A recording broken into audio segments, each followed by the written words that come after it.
Hello guys, this is Don's Movies and welcome to the World of Warcraft role-playing guide. Now, this one is going to be a bit different from the others because even though a rogue is an in-game class, I mean he's in the actual game, story-wise, as a rogue you can do many different things and there's like no general guidelines that I can just tell you what to do with the class. So, without further ado, let's just get into the guide.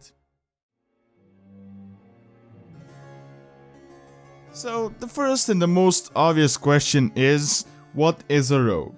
Now, for a lot of other classes, I would just give you a straight out answer, but for rogues, there just isn't one. I mean, a rogue can be anyone from a thief to a special forces assassin, and there are many different things you can just do as one. Now, a stereotypical rogue is a criminal, someone who has no allegiance to anyone and is loyal only to himself. He also has a lot of experience in combat, whether it is using daggers or poisons or some other type of like magic or just sneaking in behind people. But of course, rogue combat is not that simple. It is much different from a warrior approach to combat because they don't really fight honorably and they will do anything it takes in order to get the upper hand and defeat their enemy. Like other classes, they have their guidelines and the lore and what they're about, but the rogues, they're a bit different. But when it comes to roleplay, this is a really good thing because they're essentially an open book and there's just countless possibilities you can do to make up your own story. So you can decide whether your character was poor and he had to fight from a young age, or maybe he was from an upper class family and he was trained as an assassin. You can also decide whether you're like a lone wolf and you don't trust anyone and just fight for yourself, or whether you're a part of an organization, and even there are many different organizations you can choose. So you can just make it like your own secret organization, or be like a part of a criminal chain, or you can even be from like a special unit like the SI7. So pretty much everything is up to you, and as I said, a rogue is like an open book, so the possibilities are endless.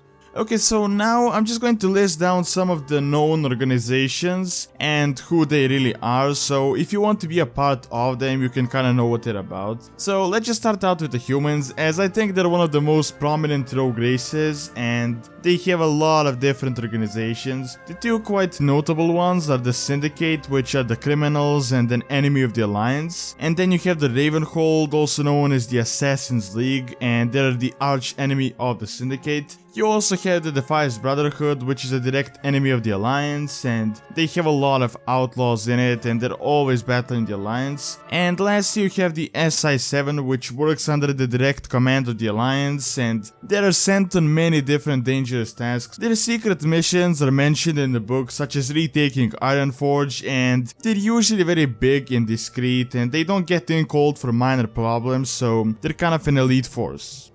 Next to the humans, you have the Night Elves. Now, the Night Elves themselves, they're mostly peaceful and they're kind of like a society of druids and priests, and even though on the first look it kind of looks like they don't even need rogues, but that definitely isn't the case. I mean, their most notable organization are the Wardens. The most notable one is Maiev from Warcraft 3, and the Wardens are kind of like a law enforcement thing, and they can work as assassins, bounty hunters, guards, and they can just do various tasks that no ordinary warrior can handle, and they're usually very elite and discreet. And lastly, from the Alliance races, you have the Dwarves and the Gnomes. Now, none of them have really like a rogue culture, if you can call it that, or any like specific factions, but they can join other factions such as the Ravenhold. Also, their size is a big advantage, especially for the Gnomes, as they can just sneak unnoticed and they are known as the escape masters, so they can escape a lot easier than the other race.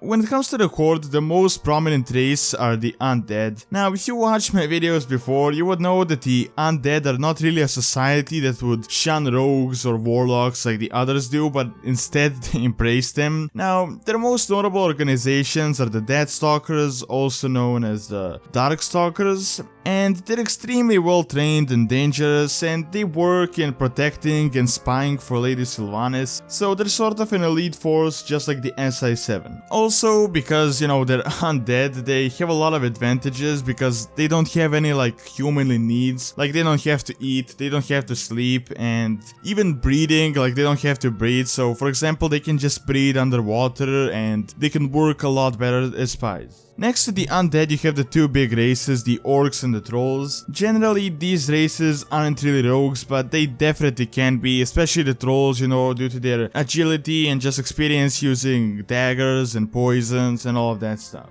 The most notable faction for these two races is the Shattered Hand. I mean, it's mostly for the orcs, but the trolls can join as well. The Shattered Hand was a clan once led by Karget Bladefist, but with the forming of the trolls' new horde, a few members still remained, and they turned the clan into a secret rogue organization, working for the war chief, as in assassinations, gathering intelligence, spying and all of that stuff, so they're sort of the SI7 of the horde.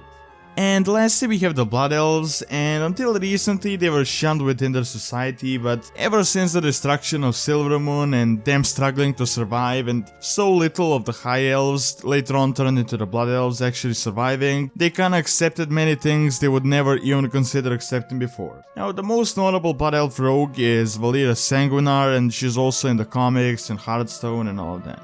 And that is all there is for the races, but these are just kind of set in stone examples. Like, the real fun from role-playing a rogue comes from mixing it up and kind of innovating. For example, I have seen people role-playing like a blade master as a rogue, or a weapon specialist who is like blind but can hear and like sense the environment around him. Another thing you can also do is become like a mercenary or like a bounty hunter and just kind of work for the coin, so you're kind of like a tug for hire in a sense. Or maybe you can just become a rogue in order to avenge your family, for example as a Forsaken, so you were sort of forced into that lifestyle and you didn't really choose it willingly. So in the end you have like three choices. You can either be on your own like a lone wolf, you can be a part of the notable factions I mentioned earlier, or you can create your own faction or join an existing like player created faction, which can add quite a lot of like interesting elements and kind of like new lore, even though it's not like messing with the actual lore, so it can really work well with roleplay.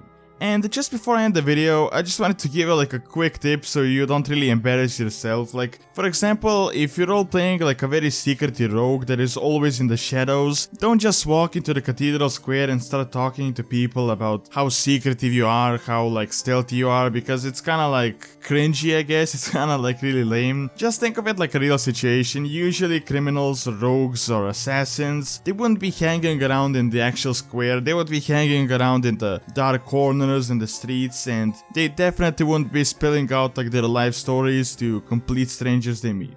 Instead, what I would suggest is that you kind of expose yourself layer by layer until you gain the trust of that person. If you can ever gain the trust of that person, it kind of really depends on your behavior and your backstory.